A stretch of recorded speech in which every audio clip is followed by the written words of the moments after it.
Yo guys, what's going on? Welcome back to another video on my channel here. Now in today's video, guys, we're going to be talking about the new Gridiron notes that were dropped on EA's website today pertaining to Madden 22. There were actually two Gridiron notes dropped. The first one we're going to talk about is going to be the new changes coming to franchise mode for Madden 22. And the second one is actually going to be talking about new changes to the Madden Ultimate Team auction house taking place. And I think both of these are very interesting. So without further ado though, let's go ahead, let's get straight into the video and let's talk about these new changes. All right guys, so here we go. We're first going to be talking about Madden franchise. I have a whole notepad set up right here. I'm just going to show you how big this notepad is. You're going to see it's pretty long. This notepad is pretty long right here. This is just kind of skimming. I basically just skimmed through the article and I just wrote down the stuff that's very important. So we're just going to get right into it. So we're going to start off here with the new franchise staff upgrades. So I just made a couple bullet points right here. So the first one we're going to talk about here is basically the staff is expanded now to include the coordinators, offensive and defensive, as well as player personnel, and they are upgradable through talent trees, which are a new thing in the game this year. Just going to quickly show you guys, these are what the talent trees look like right here. And what you'll get here, you can get staff points through games and they cannot be bought. Now, I believe there was, some worry among the Madden community that they would monetize franchise and that staff points would be able to be bought through spending real money, but that's not going to be a thing, which is huge. And also right here, every character, so you have your head coach, your coordinators, and your player personnel character, they have 4 sub trees, and some require a choice or branching decision that could lock the other branch of a tree. So you see right here, like let's just say for head coach, we choose this branch right here that we want to upgrade. This branch could be locked, so just sort of keep that in mind. This is what it also looks like here. You have your defensive coordinator, offensive coordinator, and player personnel. So that's just how it works. Next thing right here that I want to address, there's going to be 60 unique talents at launch and then 95 overall purchases with your staff trees. So you can see right here, this is just, this is pretty much just showing what it is. There are 4 categories of the talent trees. You have player growth, staff changes and improvements, on-field performance, and player acquisition or retention. So in terms of the head coach, so the head coach is going to be player growth and staff changes and improvements. That's what they're going to really focus on. As you see right here, head coach has player growth and staff modifications. Then you have your coordinators. They are going to be focusing on-field performance. So you see here we have trench play, and then practice makes perfect. And then finally, player acquisition and retention. That's going to deal with the player personnel tab. You can see trades and contracts both up here.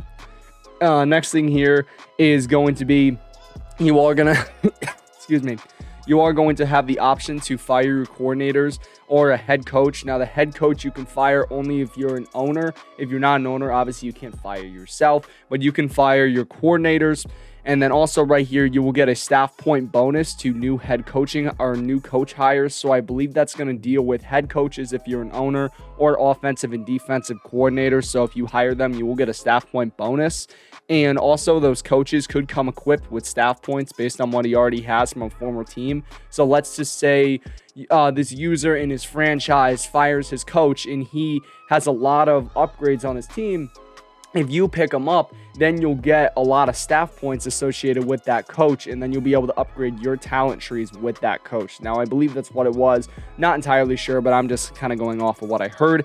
You also have right here, you have the ability to hire coaches via the expanded pool in the offseason, including former coaches as coordinators and staff moves weeks. So, for example, to give you some real life perspective, you have like Jason Garrett. He is the offensive coordinator for the Giants. You have also Jack Del Rio, former Oakland Raiders head coach. He is now the defensive coordinator for the Washington Redskins. So that kind of thing. So let's just say right here, you want to hire, like Arthur Smith gets fired from the Falcons. You can go ahead and then you can hire him as an offensive coordinator on your team. So it's just that sort of thing right there.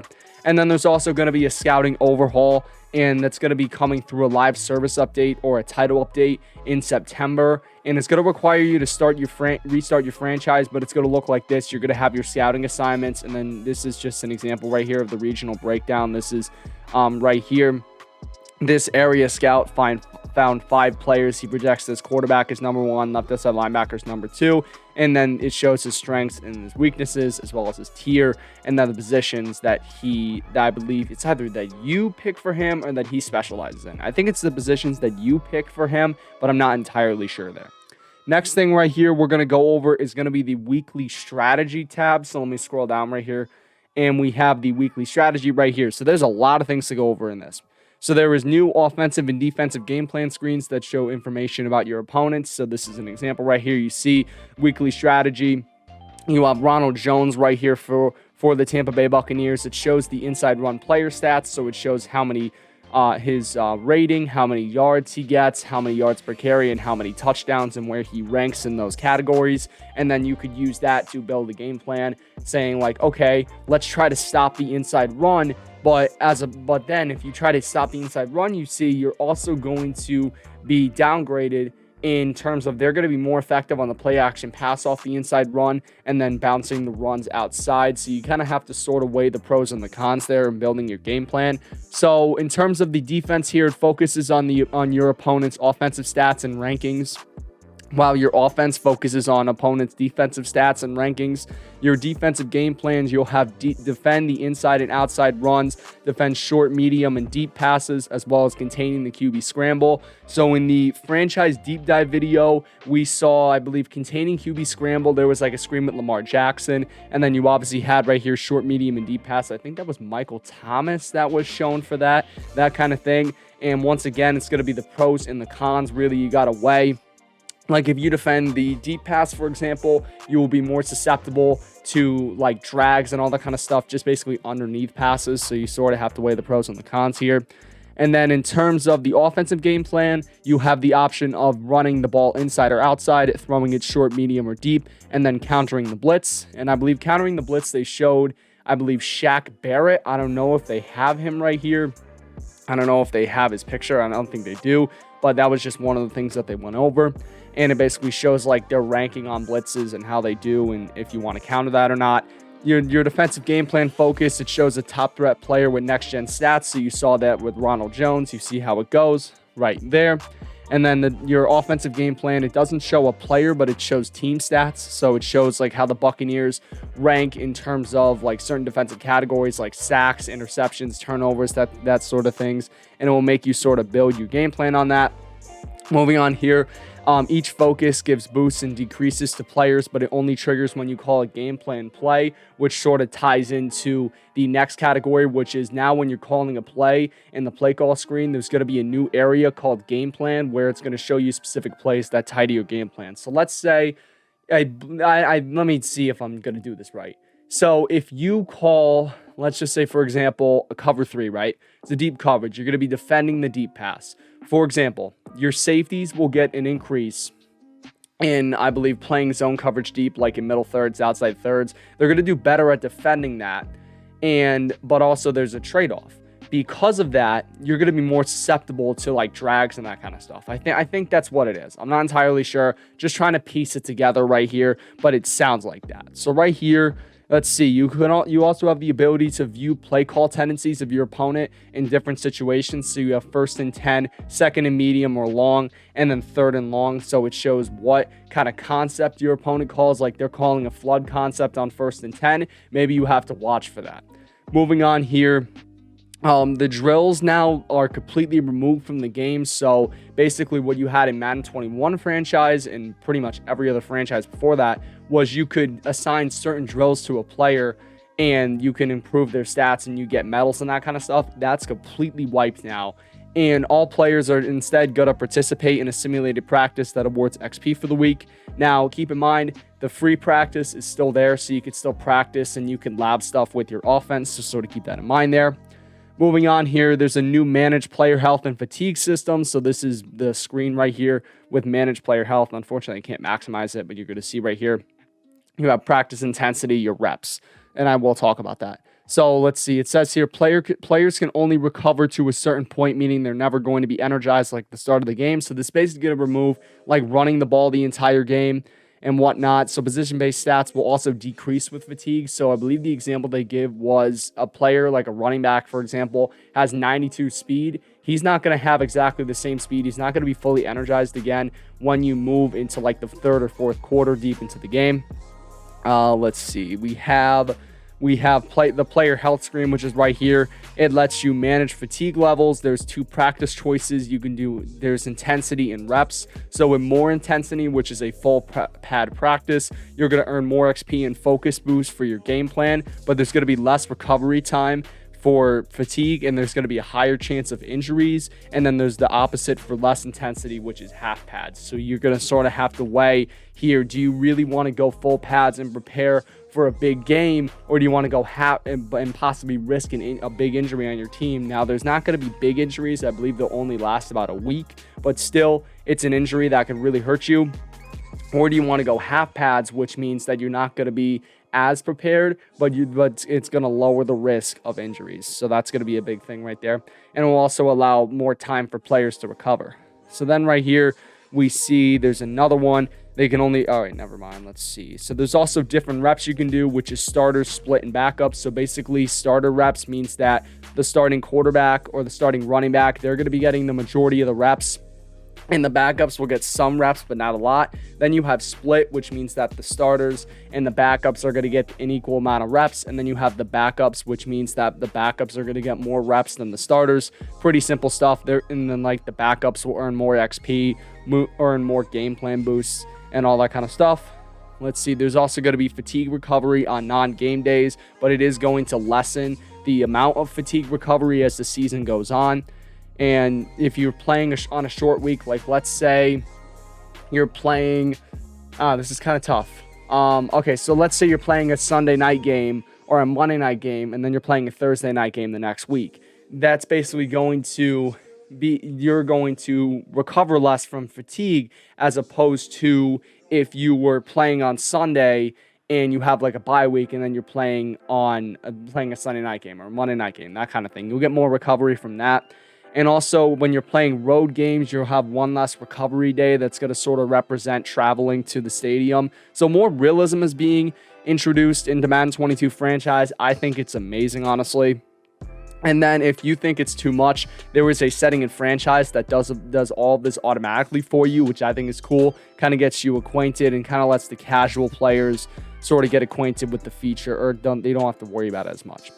Moving on here, there's also a team profile. It lets you see 3 focus players that you can select to earn extra XP from training, and you can purchase 3 more slots through talent trees.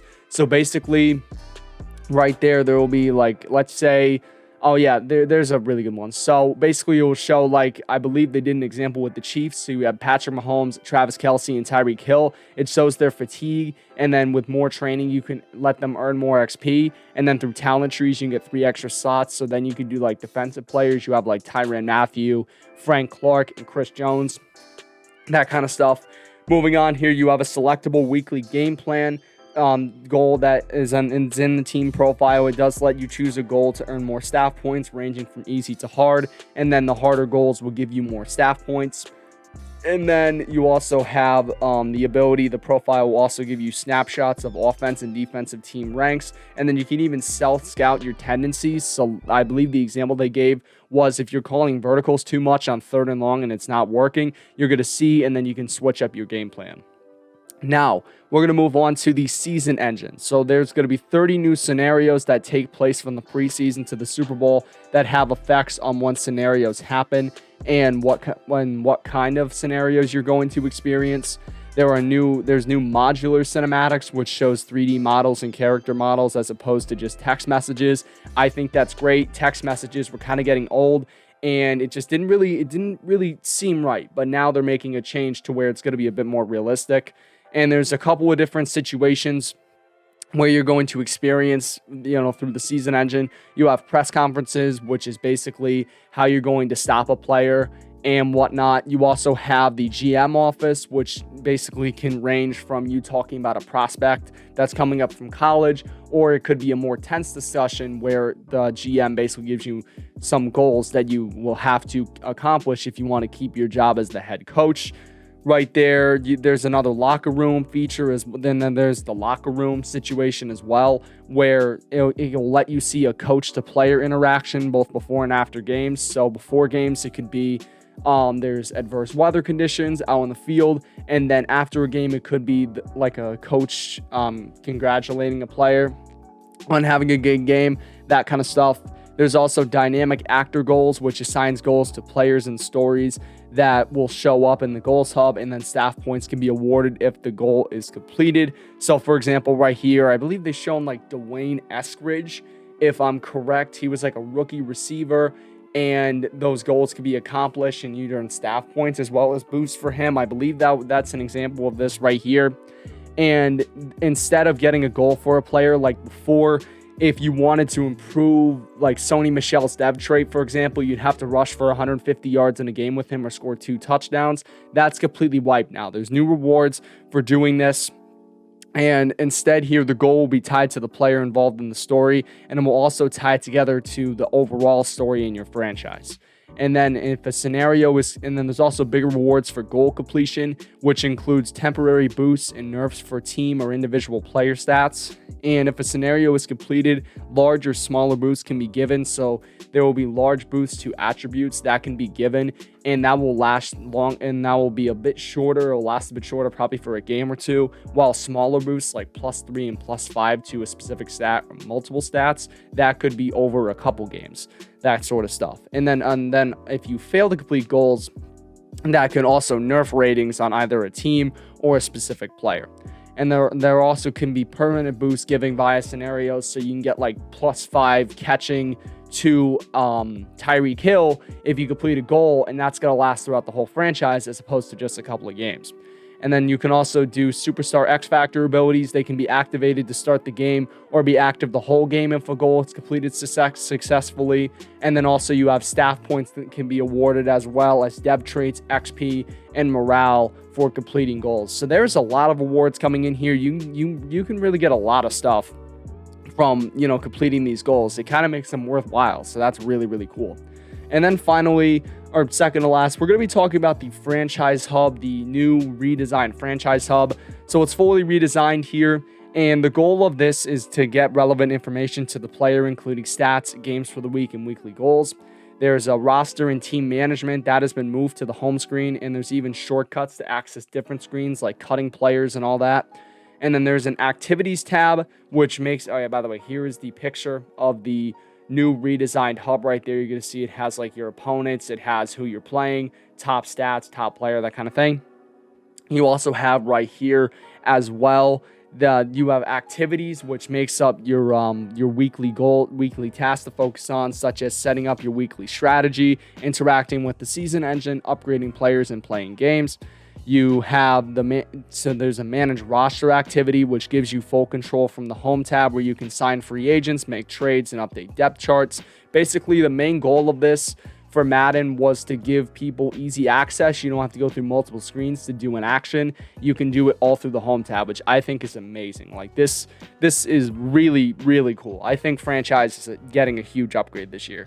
So there's also a managed staff activity, which will let you interact with staff and set schemes for your team. And the home tab has a couple of panels here. So you have a game day and top player panel. So you can see right here you have Keenan Allen. That's going to be like the top player tab right there. What that's going to do, or panel, that's going to give you information on your weekly opponent, such as their best player, key comparisons, and more. And then you also have your goals panel, which is on the far right side here. What that'll do is that will show you basically what you can accomplish throughout the week, and I believe you'll earn staff points through that. And then it will show you the standings. So you see in that bottom right corner, you have the AFC West standings where the teams rank. And then there's also other key information, such as your active roster count and the staff points available. So you see the staff points right up there. And I don't know where the active roster is on this, but it probably is there in some capacity. Next thing right there, there's a new layout for the home tab when you have a bye week or the off-season period.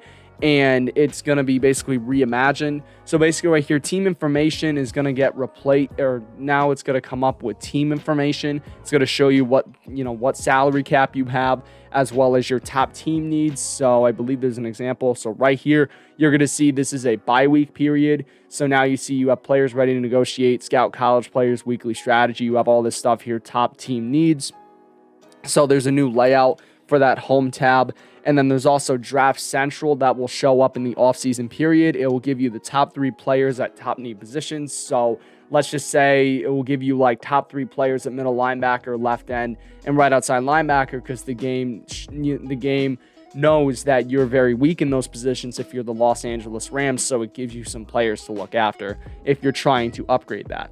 And then you also have right here as well, let's say Draft Central. It'll show you team stats and then standings as well in the off-season period. And then in terms of the news tab, the stories will be shown directly in the hub. So now you don't have to actually go to you don't have to like click a button to go to the news tab, see everything. It's all going to be on one screen for you right here. And then there's also a league tab, which is going to let you easily view games for the week and top performers on one screen, as well as league history. And it now actually includes all the historical years of the NFL in the Super Bowl era. And it will also include transactions, X Factor database, and all player, team, and stat screens. This is an example. You're going to see stats and awards, X Factor database, league transactions, league history, and it also shows you right here, it has the week schedule and the top performers. So that's actually very nice that you don't have to go into another screen to see that. And then you have right here, there's also an options tab that's going to let you update franchise settings. So that's going to include XP and gameplay sliders, as well as your league settings. And I believe it's all on one screen. And then you're also going to have the member screen, as you see right here. It's going to show all active users set on one screen, separated into divisions, and it also lets the commissioners invite other users and access the tools such as autopilot and clear cap penalties all in one place. So just amazing stuff here coming from Madden. I really, really like this. This Gridiron Notes is very, very long, but it gives a lot of great information, really does. And then finally, we have some tuning right here to some pretty big areas. So first of all, here we have draft logic that is improved. So you're going to see right here, like for example, we have teams will now consider what pick they have in the first round when determining what player positions they would consider at the pick to create positional value and tendencies that mimic the NFL draft trends in real life. They will use awareness of where they are in the draft order along with other factors like their depth chart and the position, players available at the time of the pick, and the team's current needs relative to the available players of the board. This was a very big request because draft logic was kind of sketchy, but now they updated it, which is awesome. You also have draft class generators. There's going to be new types of players in there, and there's going to be can't miss prospects. So think of like Trevor Lawrence or Zion Williamson in the NBA. There's going to be can't miss prospects that are going to be generated in some draft classes, and then we'll have higher ratings as well as improved chances for higher depth traits. So it basically gives you some incentive to, try to get those players, make trades, all that kind of stuff. And then you also have, there's an increased chances to the high dev players over the first 3 rounds. So there's going to be like an increase that you'll get an X Factor, superstar, or star player in the first 3 rounds of the draft, as opposed to just in the first round. There's going to be a higher chance now that you can get like a steal in the later rounds, and you can develop them into a great player. And then you also have right here too, there's going to be an improved quality in terms of, I think, statistics of first round generated players. There's also added amounts of regression randomness to end of season regression. So before in Madden, there was a way that you could predict how much a player was going to regress. Like for example, Tom Brady would be traded from Tampa Bay, like if Tampa Bay had a user, because of the fact that he's 43 years old and regression is going to be way low on him. However, now there's more randomness, so it's a little bit harder to predict how they're going to regress, and it's basically going to make it harder basically to predict how they're going to regress. So basically right here, like one player, they gave an example, one player could drop 4 overalls while another player could drop 1 overall. Like it's going to be very random. There's also going to be drive goals. They are now completely removed. So I believe on the bottom of the screen, it showed you like the scores of the games that were going on as you were playing your franchise game, as well as like drive goals, like, oh, score touchdown with this player on this drive. That is now completely removed from franchise. There's also new improved trade logic and value. And the example they gave was quarterbacks are going to become very valuable and thus difficult to trade for, and you're going to have to give up more value. And it's going to apply to, like, I know Quentin Nelson was very easy to trade for in franchise. That's not going to be the case now. Now you're going to have to give up a little bit more to get one of the best, if not the best, offensive linemen in the entire league in the NFL. And finally, there's also going to be the 17-game season is going to be implemented into Madden franchise, as well as the new jersey rule. Wow, that was a lot of talking. Overall, though, amazing changes coming to franchise. There's just so much here to unpack, but just amazing, amazing stuff. Now, we're going to talk about the changes to the auction house in Madden 22. So, this came out this morning. I actually saw it through a tweet from Madden NFL Direct. This is pretty big right here. This is big stuff. So, right here, with the launch of Madden 22, we are introducing a few new features to Madden Ultimate Team auctions. Economic information, recent sales, and this is the big one, price ranges. That's right. Coin sellers, Madden is looking to take down coin sellers. My God, man, this is insane. So quickly, I'm just going to save this to my computer here. Madden, Gridiron, notes. Yeah, I don't want to lose this, man. I spent probably 30 minutes typing this up. All the stuff that was in Madden franchise. So basically, coin sellers, Madden's trying to take them down. Because price ranges, if you don't know, they're in FIFA Ultimate Team. And basically says, this is the minimum a player can be sold for. This is the maximum a player can be sold for. And they even mentioned in the article too. This is to basically combat people buying coins on the internet. So now sites, I believe like MMO, EXP, they are now going to be in some serious trouble because now buying coins is made that much harder. So you see right here, this is just an example of the screen where you could see right here. So you have the economic information that shows the lowest buy now price, the median price, and the current available of the card, the current available in the auction house. And then you also are going to have up here too the recent sales of the card. So you see like 10 million, 9 million, 10 million in one, and then 7,500 coins. This is going to basically be showing the recent sales, like what this card has been selling for. I think this is really cool because now I don't have to go on another website like MUT.gg to find what this card has been selling for. I can actually see the foremost recent sales in the actual auction house screen, if I'm listing a card, which is really, really cool. And I really like this, man. Like, this actually is a really good feature for me. I mean, I'm very happy about this. This is a very, very cool feature. And I kind of like that they've added more to the auction house screen, because before it was just like, what do you want to list the card for and how long do you want to list it for? But now they're actually adding more stuff in. And then you see on the bottom, you have price ranges. So the minimum you can list this card for is 1 million. Max you can list the card for is going to be 25,000 coins. And by the way, possibly a new card design. Not really entirely sure about that, Aaron Rodgers, but there you go. So right here, so a few things this accomplishes. So right here, players have access to more information about current market trends. Amazing. Median sale price, how many of the same item is currently up, and then recent sale prices. And then this does ensure a fair price for high-level player items, making them more accessible to all players. And then price ranges help restrict the transfer of illegitimate coins through auctions. So once again, MMOEXP, those coin sites, man, they're really trying to combat them here. So right here, there was just a couple of things I want to talk about with this. There's also going to be something they did talk about. Price ranges will be updated hourly. I think that's really, really cool. I think that's amazing. It kind of adjusts to the market trends. I mean, this is going to be really cool, man. I'm going to be very, very happy about this. So right here, basically, they say if you try to list the card for higher than what the price range says, you're not going to be able to list it. So there you go right here. It's just basically talking about like the cards can be it's basically going to ensure that cards are listed for the right price. Price ranges will be on for all auction items in Madden 22, so that includes like players, uniforms, playbooks, I believe. All of the auction items will have price ranges, and it will be set based on the median sale price for each item per platform.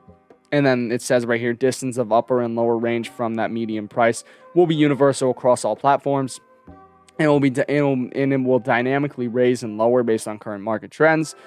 And you're going to see right here, it will be wide enough that players should be able to enjoy engaging with auctions without being impacted. And then will also be honored and displayed from the Madden Companion app. It's actually kind of cool. And then right here, it also has some frequently asked questions. And this is the big one here. Will I still be able to snipe players in the auction house? They said yes. Players will still be able to snipe player items off the auction house, as there will need to be a set amount of sales before the price range is going to be put in place. So let's say a card sells 10, 15 times for a specific price, then they will implement a price range. That's just an example. I actually don't know how many times a card has to be sold, but there you go. Price range will be updated hourly. That's going to be very cool. So let's see, set a number of auctions will be completed. The system will update dynamically and should be seen in game rather quickly.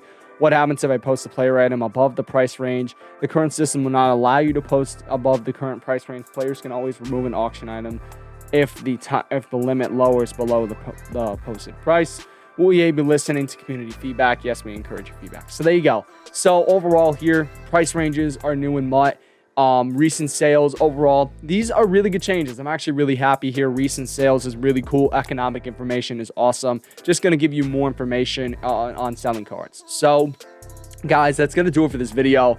I am out of breath. This is a very long video, but I hope you guys did enjoy regardless. If you did, please make sure to smash that like button and subscribe for 5 likes. Guys, thank you so much for your support. Take care, but most importantly, stay classy.